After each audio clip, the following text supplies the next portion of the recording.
മൂന്നാം മോദി സർക്കാരിന്റെ മൂന്നാം ബജറ്റ് രാവിലെ 11-ന് തുടർച്ചയായി 9ാം ബജറ്റ് അവതരിപ്പിക്കാൻ ധനമന്ത്രി നിർമ്മല സീതാരാമൻ.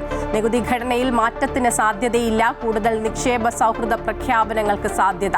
സാമൂഹിക സുരക്ഷാ ആനുകൂല്യങ്ങൾ വർദ്ധിപ്പിച്ചേക്കും, അടിസ്ഥാന സൗകര്യ വികസനത്തിന് ഊന്നൽ.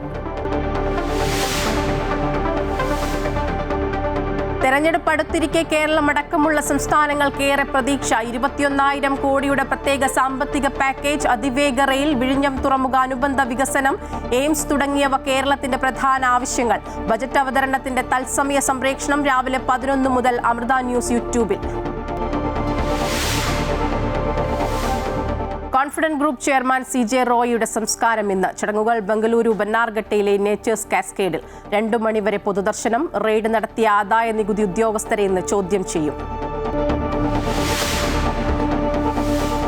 നിയമസഭാ തെരഞ്ഞെടുപ്പിന് മുന്നോടിയായി LDFന്റെ വികസന മുന്നേറ്റ ജാഥയ്ക്ക് ഇന്ന് കാസർഗോഡ് കുമ്പളയിൽ തുടക്കം. മുഖ്യമന്ത്രി പിണറായി വിജയൻ ഉദ്ഘാടനം ചെയ്യും. CPM സംസ്ഥാന സെക്രട്ടറി MV ഗോവിന്ദൻ നയിക്കുന്ന ജാഥയ്ക്ക് 15-ന് തിരൂരിൽ സമാപനം. ഗാസയിൽ 2ാം ഘട്ട വെടിനിർത്തൽ തള്ളി ഇസ്രയേലിന്റെ ശക്തമായ വ്യോമാക്രമണം. സ്ത്രീകളും കുട്ടികളും ഉൾപ്പെടെ 31 പേർ കൊല്ലപ്പെട്ടു. ആക്രമണം ഹമാസ് കരാർ ലംഘിച്ചുവെന്നാരോപിച്ച്. കരാറിന് ശേഷം ഇതുവരെ കൊല്ലപ്പെട്ടത് 513 പേരെന്ന് പലസ്തീൻ ആരോഗ്യ മന്ത്രാലയം.